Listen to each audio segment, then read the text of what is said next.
fascination and infatuation, resentments to deeper relationship issues. What makes people cheat? Here to explain on this Motivational Wednesday is David Essel, a master life coach, author, and inspirational speaker. So great to have you back on this Motivational Wednesday. Thank you. This is kind of a hot topic here, right? We're talking what causes physical love affairs. Yeah. You know, and this is very prevalent. And years ago, we used to think it was all of the men that were doing it, you know, and the odds are catching up.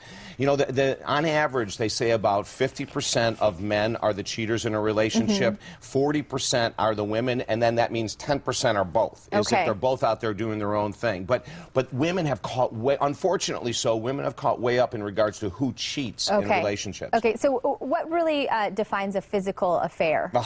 Okay. You know what this is? Like, one of my clients came in just really frustrated a couple years ago because her husband, she saw him walk into a restaurant. He didn't even know she saw him, and he was holding hands with a coworker. Woo! I know. And so she came in and said, you know, David, like, it freaks me out. I haven't talked to him yet, but is that a physical affair? Yeah. And it absolutely is. Yeah. I mean, can you imagine, especially you have a marriage with somebody and you've been with them. It doesn't 1 or 10 years. I don't think it really matters. But to see that, I can imagine what that would do to you. And of course, his response was, I didn't have sex with her. It wasn't a physical affair. Okay. But it was a breaking of trust.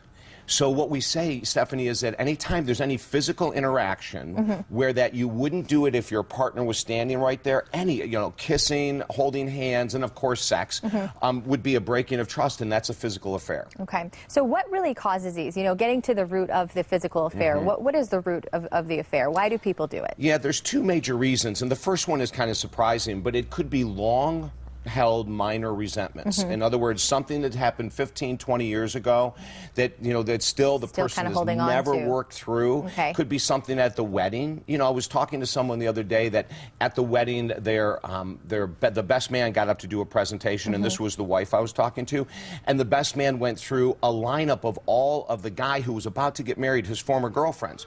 Oh, no. And took the whole thing talking about, you know, now we finally have someone he's going to marry, but let me tell you about his track record. Oh, goodness. And you know what? She never let go of that. You know, it was because he defended his best man. He said, oh, he was just kidding around. She goes, it's our wedding. So those resentments over time can lead to someone saying, I'm going to have an affair. Okay. And there's a second cause, next. What is that? Yeah, and that's when our needs aren't being met. And it might be emotional needs. You know, maybe someone's working all the time and they're not home doing involvement with the family or their wife or their husband, you know.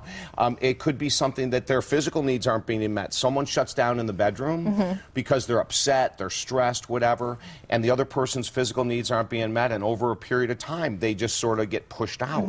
Kind of just drawn away from each other. Yeah. And then the affair, and then of course whoever is that they're involved with is the perfect person.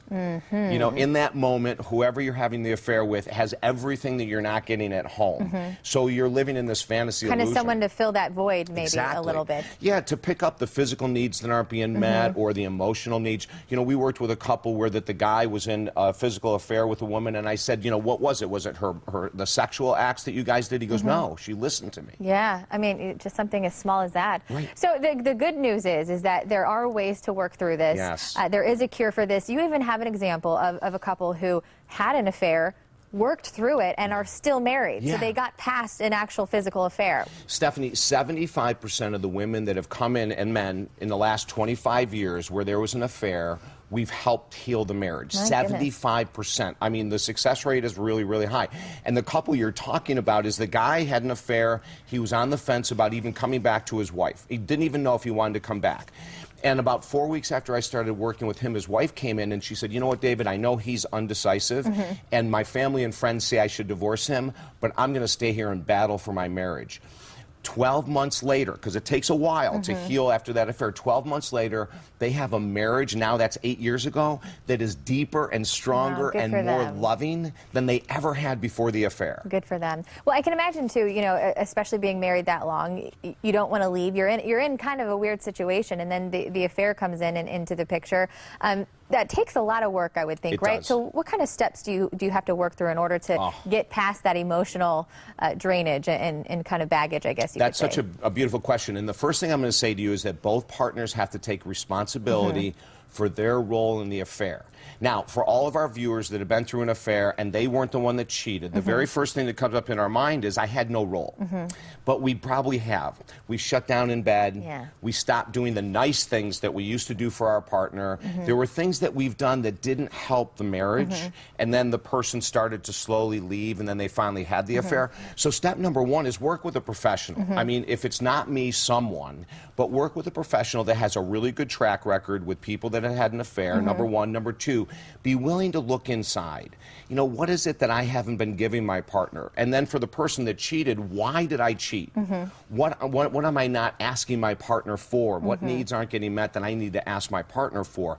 Those two simple steps at least start the bridge, Stephanie, to reclaiming the love that they've had at one point in their marriage. So you really do help to just clear up the resentments on both sides. And as we say, love can bloom again. And if you're interested in talking to David Essel and checking out all of his programs, you can go to talkdavid.com. And I just want to remind everyone, too, all of David's coaching programs come with 100% money-back guarantee, so it's no risk for you. So again, David Essel, master life coach, author, inspirational speaker, is here for you. And David, thank you so much. It's great to see you. We're going to see you back here next Wednesday for some more hot topics. And in the meantime, you can check out fox4morningblend.com. Gorgeous gardens and popular plants. Up next, how you can fall in love with gardening and properly care for your plants, just like the Edison family.